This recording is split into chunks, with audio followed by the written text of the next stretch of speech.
Dios los bendiga a todos, hermanos. Una vez más el Señor nos da la bendición de estar juntos adorándolo. La Escritura nos dice que no solamente estamos juntos, sino que Él viene a nosotros también a bendecir nuestras vidas. Es algo glorioso, hermanos. Estamos viendo esta serie de sermones en Marcos. Vamos en Marcos capítulo 1. El domingo anterior tuvimos la bendición de ver al Señor Jesús. Marcos nos regaló un momento para tener una visión del Señor en su ministerio, predicando, sanando, liberando a los cautivos. Y nos gozamos al ver lo glorioso que es el Señor y que fue su ministerio público. Y sacamos de allí unas lecciones para nuestra vida de cómo sería un día de reposo con el Señor Jesús. Lo vimos predicando en la sinagoga, lo vimos compartiendo con los discípulos y lo vimos sirviendo según su capacidad y poder a los necesitados, y fuimos llamados a ser imitadores suyos también. Si su corazón es tierno para con el Señor, entonces usted buscará la manera de ser un imitador del Señor Jesús, como lo vimos el domingo anterior. Esa fue una maravillosa visión. Piense ahora en esto. Muchas veces nosotros vemos ministerios y en público son excelentes, traen buena enseñanza, orden y otras cosas, pero ¿cómo son en privado? Es una pregunta bien interesante. En muchos casos ni lo sabremos. Cuando son hombres de Dios verdaderamente, en privado son edificantes también. Encontrarse con un hombre de Dios y charlar con él fuera de estos lugares traerá bendición a nuestras vidas. Son siervos transformados por Dios con buenos testimonios. Pero piense en esto también. ¿Cómo es usted en privado? ¿Qué cosas lo motivan? ¿Usted es una persona de oración, por ejemplo? ¿O poco ora? Porque bueno, aquí oramos juntos, pero ¿cómo somos en privado? Tal vez tenemos motivaciones pecaminosas. ¿Es el pecado lo que nos motiva a hacer cosas en esta vida? ¿Cómo es su vida espiritual? ¿Cómo es su carácter? ¿Uno cristiano o aún no? Bueno, la vida espiritual de uno se mide y se muestra en la manera como nosotros vivimos en esta vida frente a ciertas cosas que sacan de nosotros lo mejor o lo peor. La vida espiritual sana se nota al vencer las cosas, por ejemplo, que nos estorban al seguir a Dios. Cuando una persona está venciendo esas cosas, su vida espiritual es una vida espiritual sana. Por ello, si una persona en lo privado es una persona de oración, entonces eso es algo bien importante, bien importante. La vida espiritual sana se evidencia al salir victorioso de los obstáculos que encontramos en esta vida. Y para ello no necesitamos que nadie nos esté mirando ni diciendo. Claro, el Señor nos da la gracia de la comunión de los santos, pero si a la final en mi vida privada yo no estoy venciendo estas cosas, entonces eso es lo que yo soy en verdad. Eso es lo que yo soy en realidad. Dicho al revés, uno ve la pobre vida espiritual de un hermano cuando se deja vencer, por ejemplo, por la pereza, por el cansancio, por la falta de devoción por Dios o de amor por Dios. Ahí, por ejemplo, evidenciamos claramente cómo es la vida espiritual de esta persona. Pero si nos preguntamos, ¿cómo era el Señor Jesús en privado? ¿Cómo era su vida espiritual y devocional? ¿Qué lo motivaba? Hermanos, veremos que también allí Él es maravilloso. Él es glorioso en su vida privada, digno de admirar y de imitar y nuestro ejemplo a seguir. Él logró vencer los obstáculos, hermanos, que se le aparecieron en la vida, mostrando que tenía una vida espiritual sana, haciendo exactamente lo que tenía que hacer, dándonos ejemplo a nosotros de una vida espiritual sana. Y Marcos, una vez más, nos provee de una visión de lo que era el Señor Jesús en privado. ¿Qué lo motivaba? ¿Cómo era su vida espiritual? Vamos a ver eso hoy, hermanos. Vamos a ver cómo el Señor tiene un carácter piadoso también en privado. Oremos. Padre, te damos muchas gracias por concedernos este tiempo y reconociendo, Señor, lo que somos, queremos rogar misericordia para que vengas a nosotros y nos enseñes con tu palabra, la apliques a nuestros corazones y nos transformes. Señor, te necesitamos absolutamente. Danos esta gracia. Por tu Hijo Jesucristo la suplicamos. Amén. Marcos capítulo 1, verso 35 al 39. Levantándose muy de mañana, siendo aún muy oscuro, salió y se fue a un lugar desierto y allí oraba.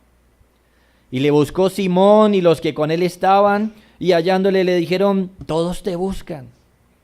Él les dijo: vamos a los lugares vecinos para que predique también allí, porque para esto he venido. Y predicaba en las sinagogas de ellos en toda Galilea y echaba fuera los demonios.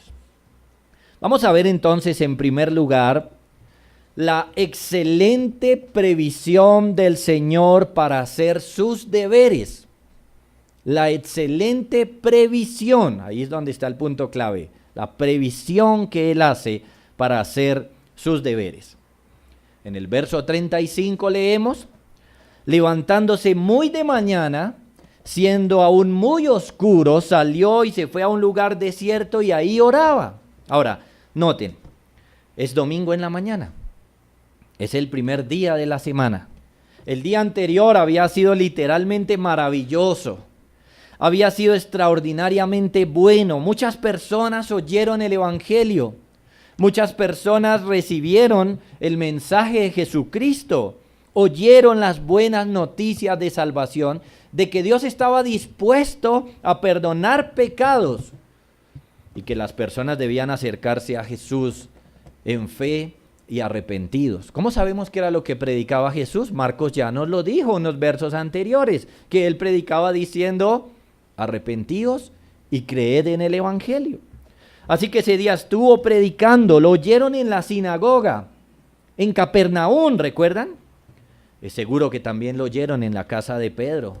Y el Señor sellaba su mensaje, sellaba sus palabras con los milagros que hacía. Los pasajes nos dicen que sanó a muchas personas, esa palabra muchas, y también que otras muchas fueron liberadas de las posesiones demoníacas.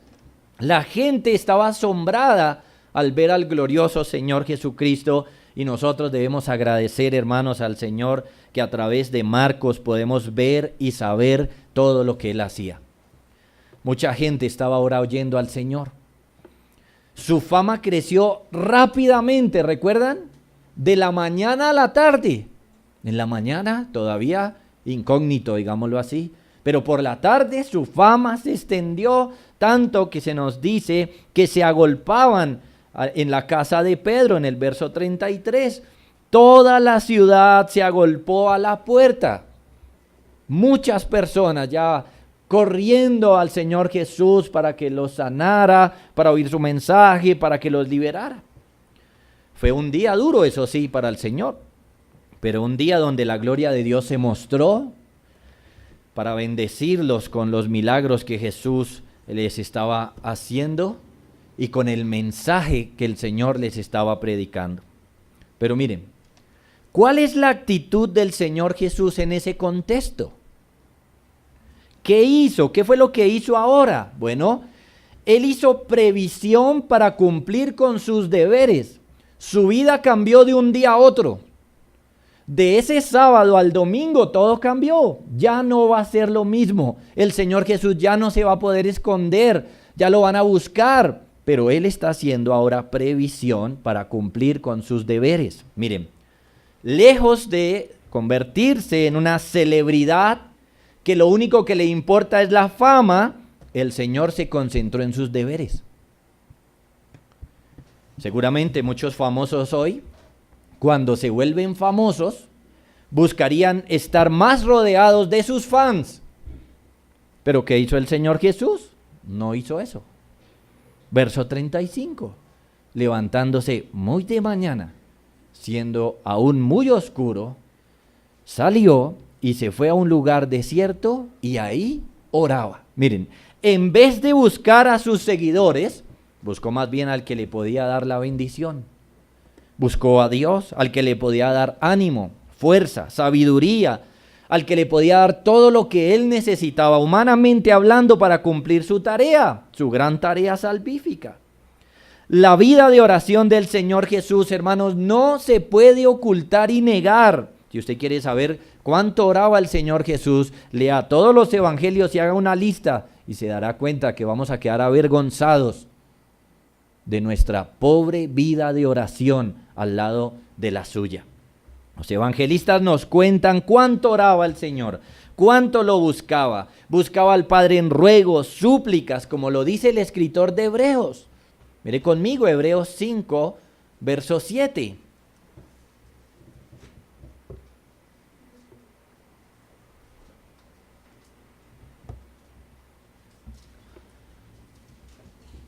Hebreos capítulo 5, verso 7, nos dice, y Cristo, en los días de su carne, ofreciendo ruegos y súplicas con gran clamor y lágrimas al que le podría librar de la muerte, fue oído a causa de su temor reverente. Miren todo lo que tenemos en ese verso acerca de su oración.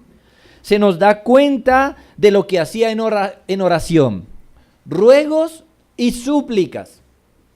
Se nos da cuenta de cómo hacía la oración, con gran clamor y lágrimas. Y se nos da cuenta de cuál era su actitud al orar, su temor reverente. Oh, hermanos, tenemos mucho que aprender del Señor Jesús acerca de la oración, mucho que aprender. ¿Quién más que Él nos puede enseñar a orar? Él que como hombre, miren, tuvo sueño, tuvo cansancio, hambre, sed, y venció todas esas cosas para que no fueran un estorbo en la oración. ¿Qué hizo el Señor? Previsión para cumplir con sus deberes. Ahora, sabiendo que mucha gente lo iba a seguir, Él no dejó que la vida lo cogiera desprevenido, hermanos, como si lo hacemos nosotros. Más bien, lo vemos madrugando. Eso es lo que dice nuestro texto. Pronto la gente se iba a despertar y otra vez iba a seguirlo y otra vez iba a estar lleno de gente, mucha gente buscándolo por milagros, mucha gente escuchando su mensaje, mucha gente buscándolo para que liberara a las personas de los demonios. Pero entonces, ¿qué hizo él? Verso 35, levantándose muy de mañana, siendo aún muy oscuro. Noten que Marcos quiere que entendamos que el Señor madrugó harto. Hay dos frases con las que él quiere resaltar que era temprano. Marcos se esfuerza, hermanos, al escribir para que lo entendamos bien. Primero nos dice, levantándose muy de mañana. Pero como algunos madrugan a las 8. Entonces, para que no quede lugar a dudas, mire lo que dice. Mire lo que sigue. ¿Qué dice? Antes, o más bien, siendo aún muy oscuro. Es decir, la expresión muy de mañana pudiera ser cualquier cosa, pero para que lo entendamos bien, él dice, siendo aún muy oscuro, esto es que se levantó antes de que empezara a aclarar. ¿A qué horas es eso? En nuestro contexto, hermanos, es antes de las 5 de la mañana. En nuestro contexto, ¿cierto? Entonces, Marcos, al decirnos dos frases, quiere que usted entienda que él madrugó. ¿Y a qué madrugó? Madrugó a orar. Madrugó porque ahora era la única hora donde él podía estar tranquilo. Está haciendo previsión, ya el resto de día ya no va a poder. Entonces madrugó para estar tranquilo, para orar tranquilo. Hermano, después de que la gente se levantara, lo iba a buscar. Así que el Señor está haciendo previsión para hacer sus deberes y se levanta temprano a buscar a Dios en oración. Él como hombre necesitaba a su Padre, necesitaba orar. Podía orar en agradecimiento por lo maravilloso que había sido el día anterior, pero también podía orar por lo que seguía, porque tenía muchos deberes, muchas tareas. De seguro iba a pedirle a Dios todo lo que su ministerio iba a necesitar. El día anterior había sido duro. De seguro el Señor terminó cansado. ¿Recuerdan? Hasta tarde estuvo en eso. Pero ahora el día siguiente no se quedó acostado. No se quedó como muchos. No, ayer fue pesado, entonces hoy voy a dormir otro rato. No, antes madrugó más ese día. No se quejó de sueño, pero lo tenía. No vayan a pensar como algunos piensan, no, es que él era Dios. Él era hombre también. Y como hombre le daba sueño. Y como hombre se cansaba y tenía hambre y tenía sed. Y madrugó y sintió lo mismo que usted siente cuando madruga. ¿Sí? Lo mismo. Menos el pecado, ¿no? De la pereza. Eso sí no. No se quejó del sueño. No se quejó de cansancio. Se levantó, hermanos. Se levantó temprano a orar. Pero note que no fue su única previsión.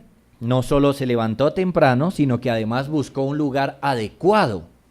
Verso 35 nos dice, no solamente que se levantó muy de mañana, siendo aún muy oscuro, sino dice, salió y se fue a un lugar desierto y ahí oraba. Noten, salió de la casa. En la narración parece ser que el Señor se quedó en la casa de Pedro. Si es así, noten que deja atrás a sus discípulos, sale de la casa y se va a un lugar desierto para poder orar. Otra vez vemos ahí que está siendo previsivo. Lo más seguro es que pronto esa casa se iba a llenar de gente otra vez. Así que madruga. Es decir, que los tomó a todos durmiendo. O que mientras los demás dormían, él se fue a orar. Pero no solo eso, sino que se fue a un lugar para lograr ese propósito. Porque miren, también pudieran haber otros que madrugaran. Entonces no era solo madrugar. Si otro le madrugaba, pues otra vez no podría cumplir su deber. Así que no solo lo hizo temprano, sino que se fue a un lugar propicio para ello, hermanos. Un lugar donde no hubiera gente que lo pudiera interrumpir, porque la oración privada, hermanos, es de suma importancia y el Señor nos está mostrando su importancia con su propia forma de actuar.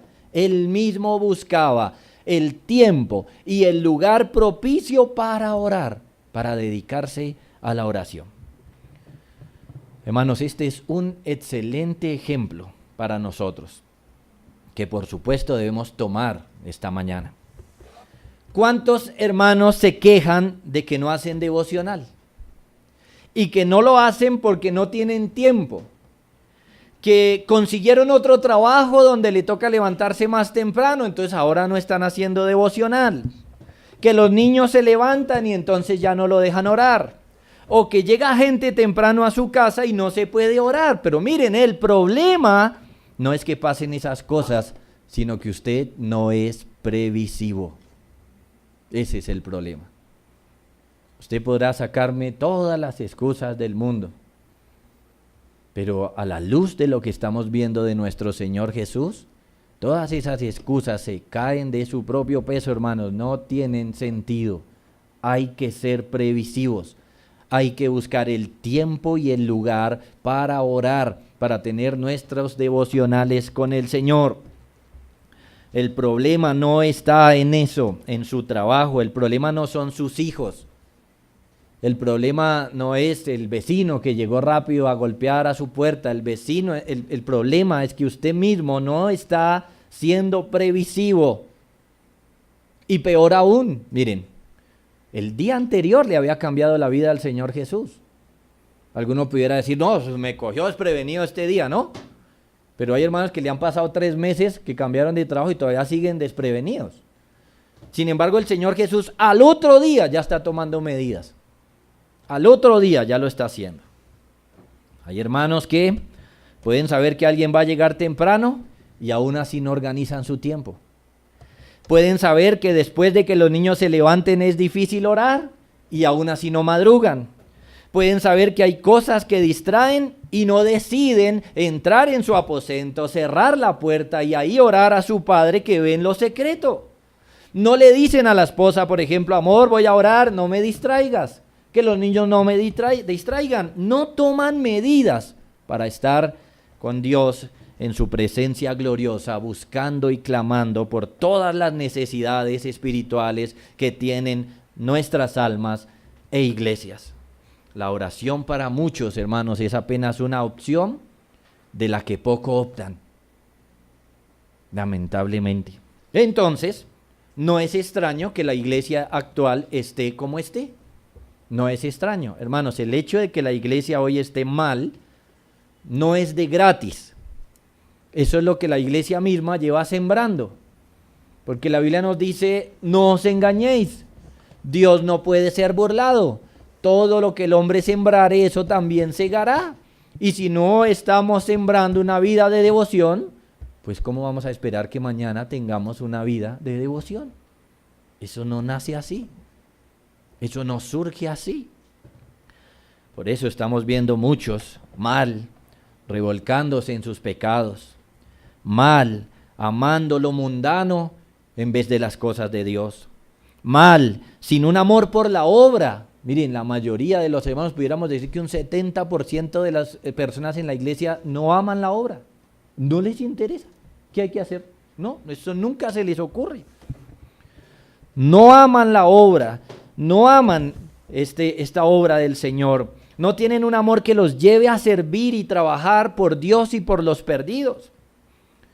Mal, sin devoción en sus corazones. No palpitan sus corazones por estar en la presencia del Señor. No aman estar en la presencia del Señor. No anhelan estar en la presencia del Señor. No aman estar con el esposo de la iglesia. No desean estar más y más con Él, ya que sus corazones están fríos. Hermanos, qué triste es la vida de oración de la iglesia en términos generales hoy. Pero el Señor Jesús nos enseña a orar, hermanos. Nos enseña que eso de la oración es una prioridad. Él no madrugó a hacer huevos con arroz.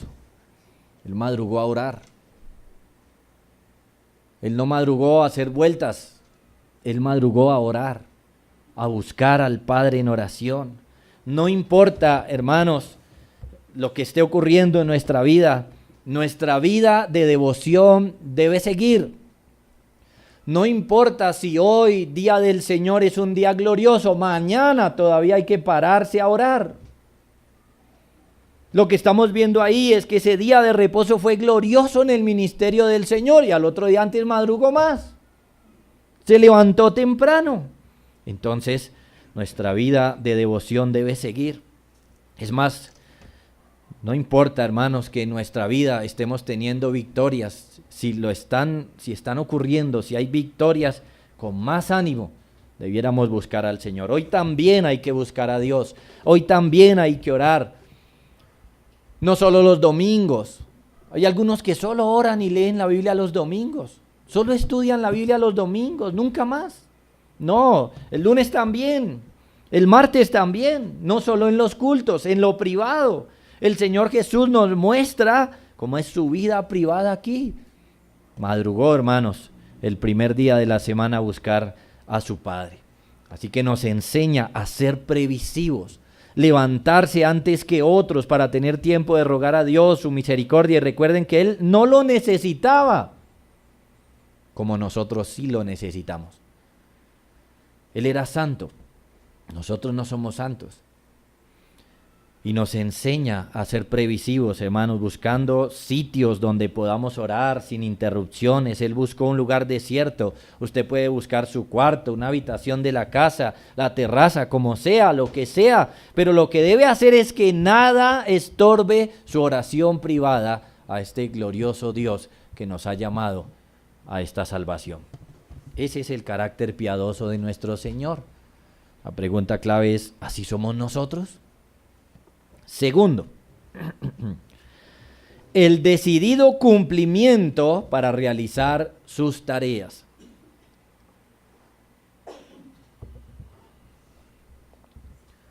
El Señor es un hombre de decisión y toma esas decisiones para que pueda cumplir sus tareas. Miren, es interesante, hay personas que dicen, yo quisiera tener esto y aquello, y nunca hacen nada por eso. Pues obviamente nunca lo van a lograr.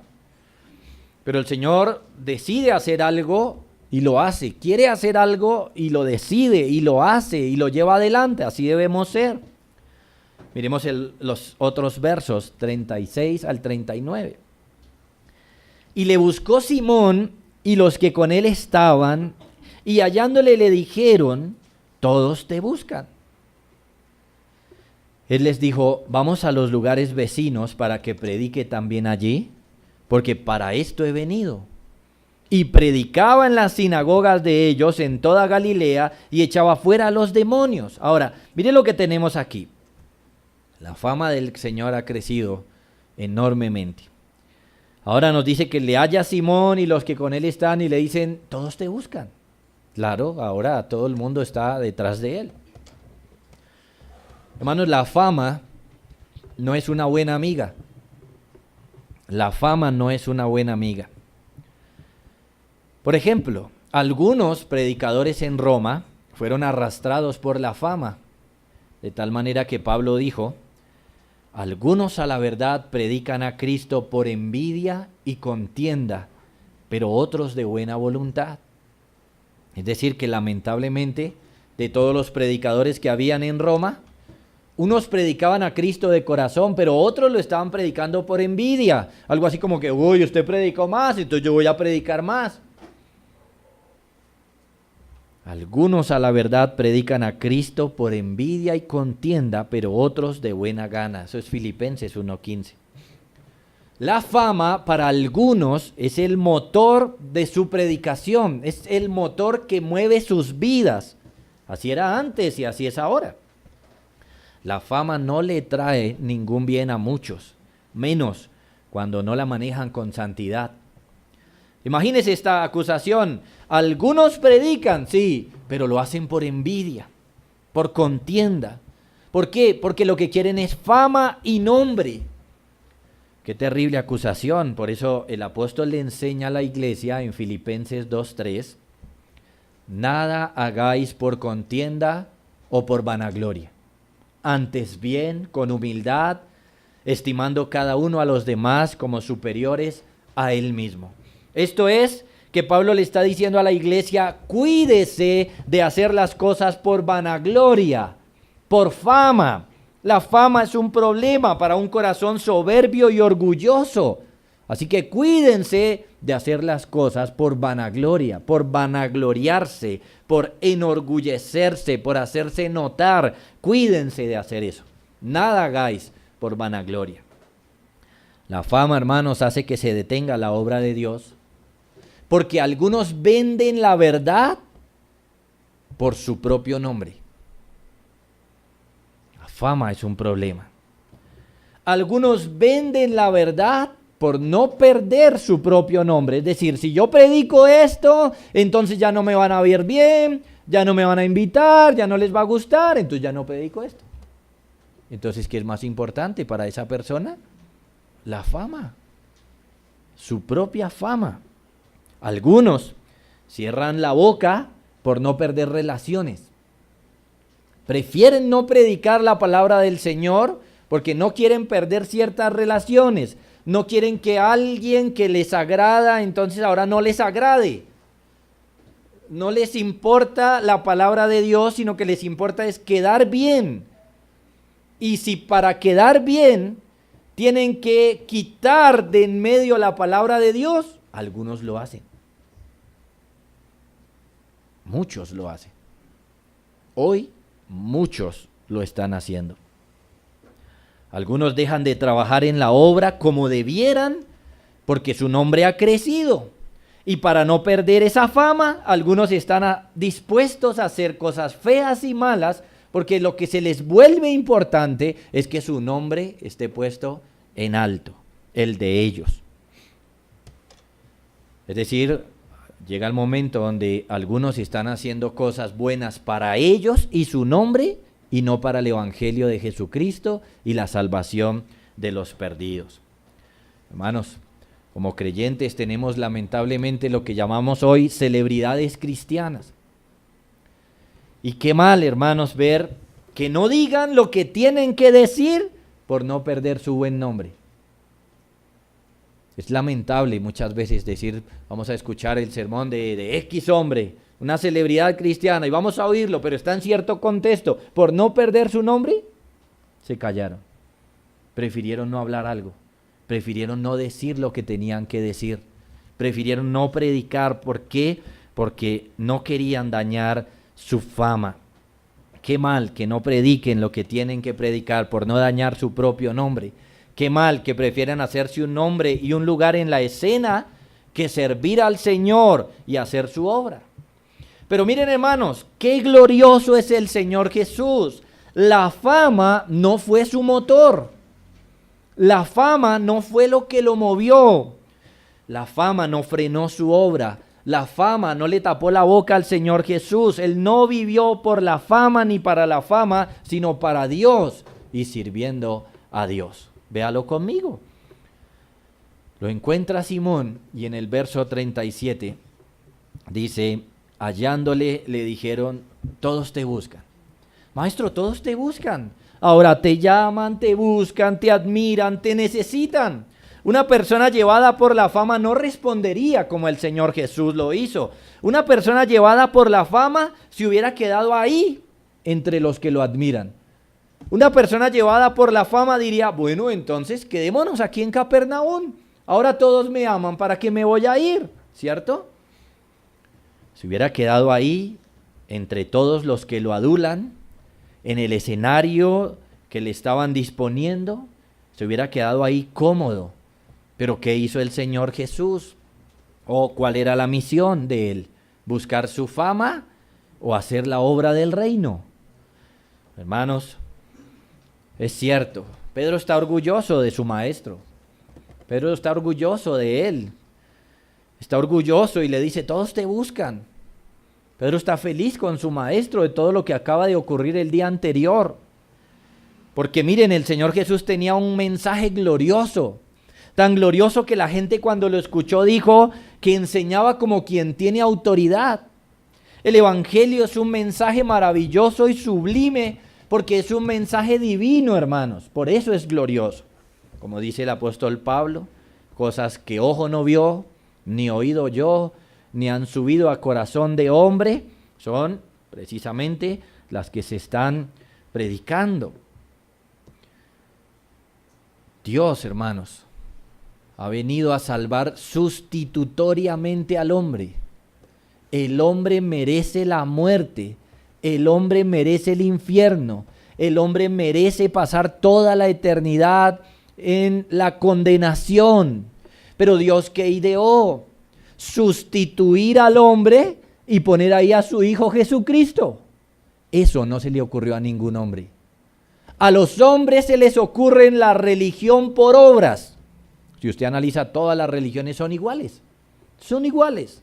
Todas las religiones son religión por obras. Haga esto y aquello. Haga aquí o allá. De limosnas o esto. Es más, si usted pone a hablar líderes de diferentes religiones, van a coincidir.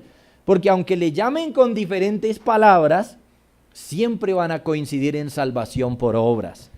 Pero ¿qué se le ocurrió al Señor? Salvación por gracia. Es decir, usted no hace nada. Usted no hace nada. Jesucristo hace todo por usted.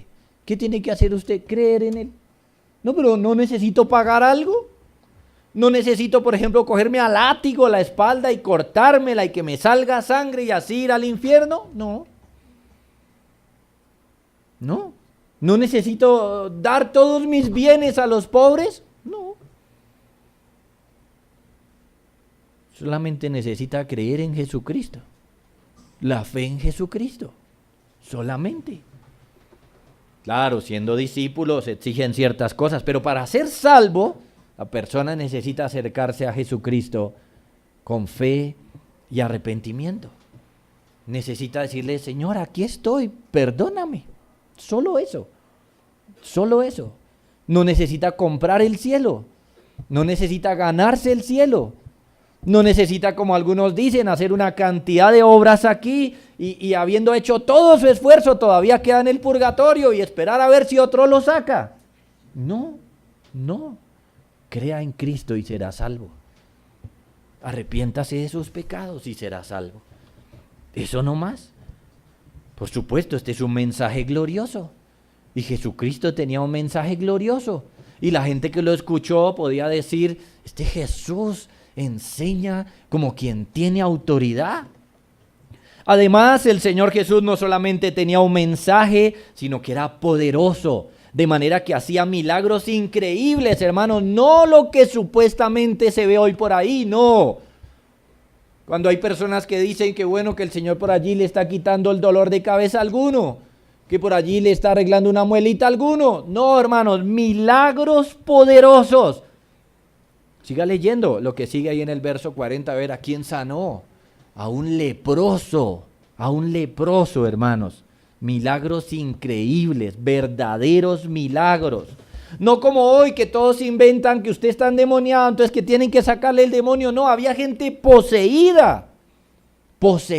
Hoy leímos un relato en Lucas, ¿no? De cómo estos espíritus les hacen cosas terribles a las personas. Terribles. Hoy en día le llaman posesión a un muchacho rebelde, ¿no? El papá le dice al muchacho, mijo, vaya, tráigame una bolsa de leche. No, no quiero, está endemoniado. Eso no es endemoniado, eso es un muchacho rebelde, malo, pecador, que no honra a sus papás. Eso no es poseído. Lea la Biblia con cuidado y se da cuenta que es un poseído. Y el Señor estaba liberando a esa gente. Así que el Señor tenía un mensaje, tenía una doctrina y tenía unos milagros. Y sus milagros servían, hermanos, servían para sellar su doctrina. Ahí mismo en Marcos lo lee. Cuando la gente vio los milagros, no dijo meramente qué tan poderoso es el Señor, sino qué doctrina es esta, que aún los demonios se le sujetan. Los milagros del Señor Jesús tenían el propósito de confirmar el mensaje. ¿Y cuál era el mensaje? Crean y arrepiéntanse. Hermanos, mucha gente hoy lo sigue, pero no saben por qué siguen al Señor. Y está allá en Capernaum. Ocurrieron cosas maravillosas ese sábado. Mucha gente lo está siguiendo, lo quieren conocer. Tiene muchos pacientes, como dice alguien. Así que viene y le dicen al Señor, Señor, todos te buscan. Como si el Señor fuera a vivir de la fama. Como si el Señor fuera a vivir porque lo buscan. No. Así que el Señor responde en el verso 38. Vamos a los lugares vecinos para que predique también allí, porque para esto he venido. Alguno diría, pero es que tan raro. Si ahora que hay harta gente que lo puede escuchar, aquí hay harta gente a la que le puede predicar y el Señor dice, vámonos para otro lado. ¿Cómo así? ¿Cómo así que vámonos para otro lado, hermanos? Que el Señor no está motivado por la fama. No está motivado por eso, porque lo adulen, porque lo busquen. Él está motivado por el servicio, por lo que tiene que hacer. Entonces dice, vamos a los lugares vecinos para que predique también allí, porque para esto he venido. ¿Lo notan? No he venido para quedarme aquí donde ya me oyeron. Tengo es que predicarle a más y más gente. Qué respuesta, hermanos. Qué admirable. Quiere salir de ese círculo donde ahorita estaría tranquilo. Ahí estaría tranquilo. Ahí no tenía ahorita una amenaza. Nadie lo estaba amenazando. Lo amaban. ¿Dónde está Jesús? Queremos que nos ayude. Lo amaban. Pero él no prefiere ese lugar, hermano. No prefiere ese lugar. Ven, prefiere irse a otro lugar donde ni lo han oído, donde seguramente lo rechacen, porque tiene que cumplir su deber. Lo importante es su deber. Él quiere salir de ese círculo de fama que se había creado, porque la fama no es su motor, sino su deber. La obediencia es su motor. Obedecer y servir a Dios es lo que mueve el corazón del Señor Jesús. Una celebridad cristiana hubiera dicho, qué bueno estar en medio de la gente que me ama, ¿sí o no? ¿Para qué me voy a mover de aquí? Aquí estoy bien. No, pero vamos a otro lado, allá es difícil predicar, pero vamos a otro lado. No, no, aquí estoy bien, aquí me están escuchando miles, me quedo aquí. El Señor contrario dijo, vamos a otro lado, para que predique también allá, porque para eso fue que yo vine. El Señor entonces no solo no se deja manejar por la fama, hermanos, sino que tiene en claro su trabajo y su misión. Lo tienen claro. Yo he venido para predicar en todo lugar, no solo a los que ya me conocen. Debo hacer mi tarea y debo hacerla no solo en los que me aman, sino también en los que no me aman, en los que no me conocen. Hermanos, el Señor Jesús es Dios y Él podía recibir gloria. Y podía y debía. Si alguien lo quería dar la gloria, si Él se volvía una celebridad, digámoslo así, en el caso de Él no pasaba nada, porque Él es Dios. Si la gente lo quería alabar y si la gente estaba admirada, eso estaba bien en el caso de Él, porque Él es Dios. Y Dios merece toda la gloria, debe recibir la gloria. Pero noten, su tarea ahora no era recibir la gloria, su tarea ahora era trabajar, obedecer, predicar, servir, esas cosas, hacer lo que el Padre le dijo que hiciera. Y eso era lo que Él tenía en su mente. Eso era lo que tenía en su corazón.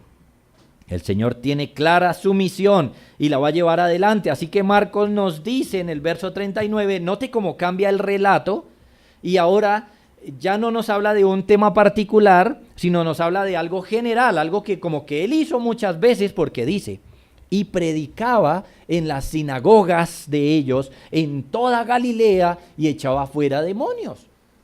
Así que el verso 39 cambia la forma de escribir, ¿sí ve? Ya no nos está hablando de algo que está pasando puntualmente, sino de algo que empezó a pasar más. ¿Por qué? Porque el Señor se fue a hacer su misión. Él no se quedó ahí en Capernaum, sino que se fue a otras ciudades de Galilea y nos dice que predicaba en las sinagogas de ellos en toda Galilea, en muchos lugares. ¿Cuántas sinagogas había en Galilea? Galilea es una región grande con varias ciudades. ¿Cuántas habría? Es decir, hermanos, que Él siguió haciendo lo que había venido a hacer. Pero no solo ahí en Capernaum, sino en todo lugar donde lo necesitaban, donde tenía que predicar su palabra, donde debía llevarlo a cada rincón. Así lo hizo, predicaba el evangelio de arrepentimiento y hacía milagros que mostraban la veracidad de sus palabras en todo lugar en Galilea. Ahí vamos. El Señor decidió cumplir sus tareas. Que nada lo frenara, hermanos, menos el pecado, menos la vanagloria de la vida. El Señor Jesús merece la gloria, pero no esa vanagloria que da el mundo, sino la gloria verdadera. Es decir, el Señor Jesús no está buscando una gloria mundana, como algunos tienen, y se sienten complacidos por esa gloria mundana. Él buscaba la gloria que se obtiene de una vida santa y de obediencia al Padre. Pero miren, hermanos, ¿cuánto nos enseña con esto el Señor Jesús? ¿Cuántas personas en las iglesias quieren vivir de fama? ¿Cuántas? Realmente son muchos.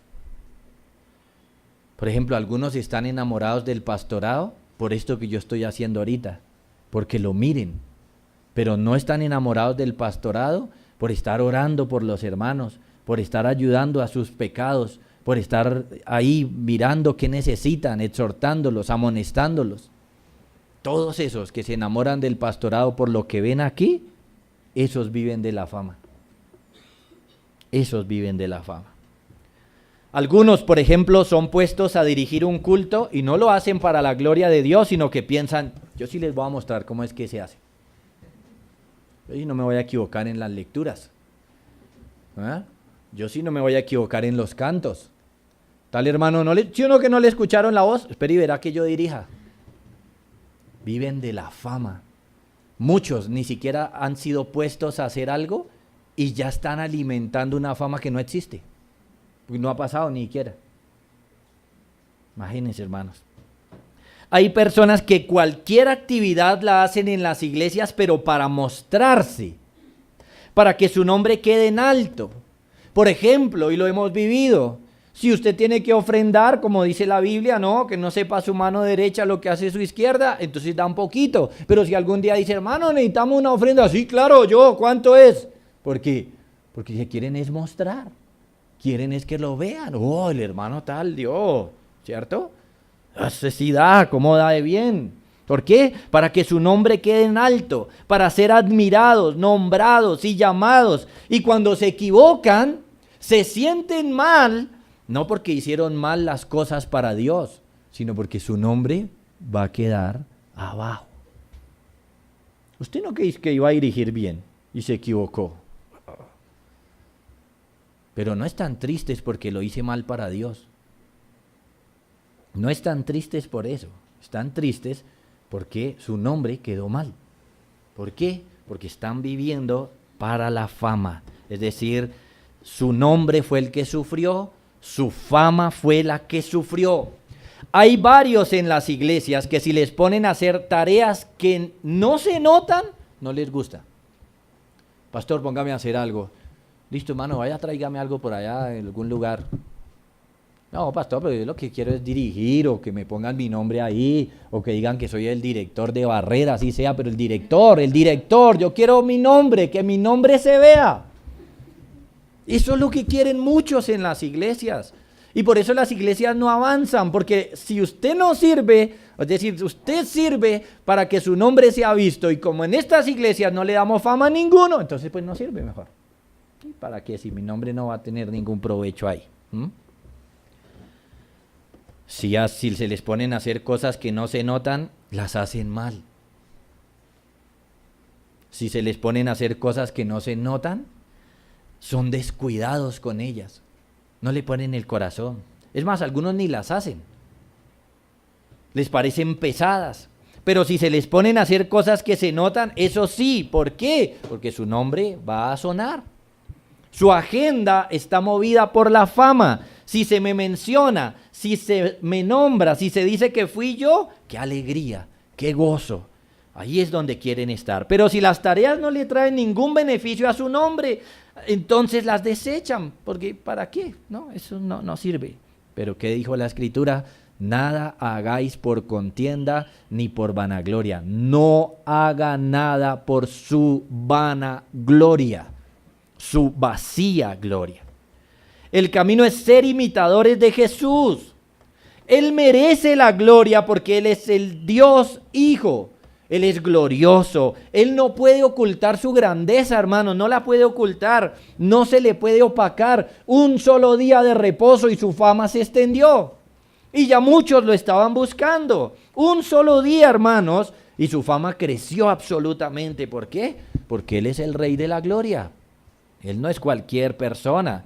Y este Rey glorioso nos muestra y nos enseña que nuestra agenda no se debe marcar por la fama, sino por el deber. ¿Qué es lo que tenemos que hacer?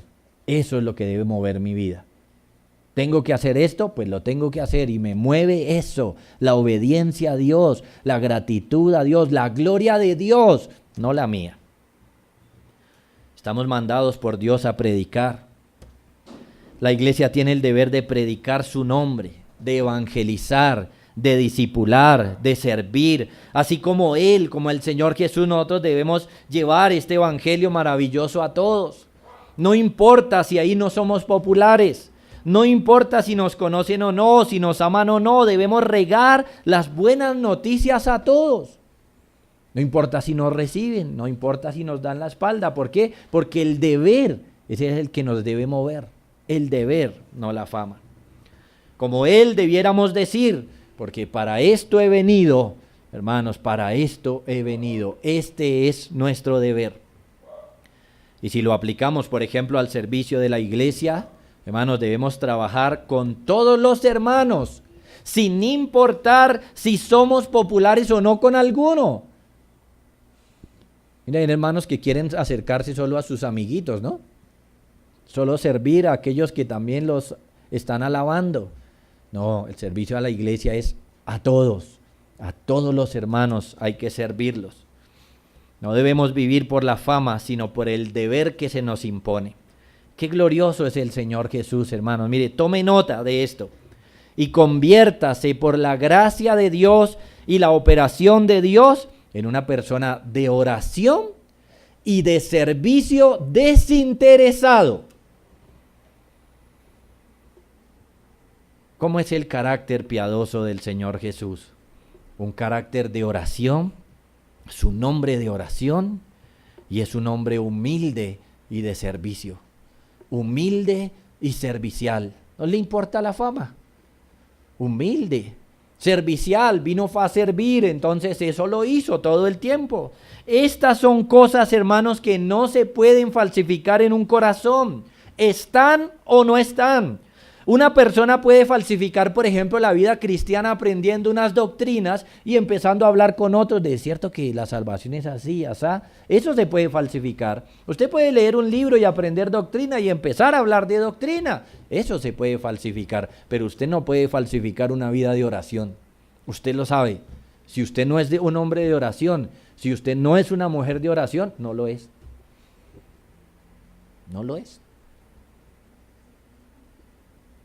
Si usted no es una persona humilde, pues no lo es. Si usted lo que quiere es su propia fama, eso es lo que va a buscar, porque eso es lo que es usted. Ese es su carácter. ¿Ven? Estas cosas no se pueden falsificar. Nadie puede falsificar una vida cristiana verdadera. Uno ora o no ora, saca tiempo para orar o no. Uno tiene motivaciones sanas o no las tiene. Uno es servicial o no lo es. Mira, hay hermanos que tratan de falsificar eso. Pastor, lo que necesite me dice. Y cuando uno lo necesita nunca están. Eso no se puede falsificar, era una mentira. Trató de falsificarlo, pero nunca está. Cuando uno lo necesita, no está. Cuando la iglesia lo necesita, no está. ¿Por qué? Porque no tiene un corazón como el de Cristo, que dijo, vamos a otros lugares a predicar, porque para eso yo vine. ¿Para qué está usted aquí? Es la pregunta. ¿Para qué está?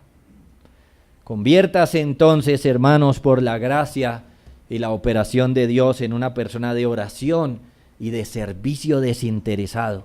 Sea previsivo, hermanos, con sus deberes y sea decidido en obedecer a Dios para cumplir con las tareas que Él le pone. No porque nadie lo mire, porque Él se las pone. Oremos.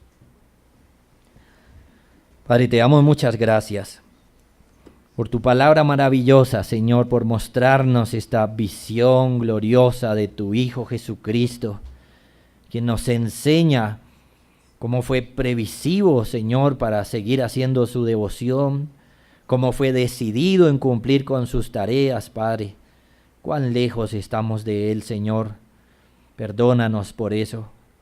Te damos gracias por mostrarnos cómo fue Él, cómo se esforzó, cómo tomó decisiones, cómo seguía adelante en lo que tenía que hacer, Señor. Permite entonces que esta visión del Señor Jesús con tu Espíritu Santo transforme nuestros corazones. Haz, Señor, de esta iglesia una iglesia de oración, que no tenga excusas, Señor, para no orar. Haz de esta iglesia una iglesia servicial, que no busque su fama, sino la tuya, Señor. Transfórmanos a la estatura de tu Santo Hijo Jesucristo. Por Él oramos, Señor, agradecidos por tu palabra en esta mañana. Amén. Dios los bendiga, hermanos.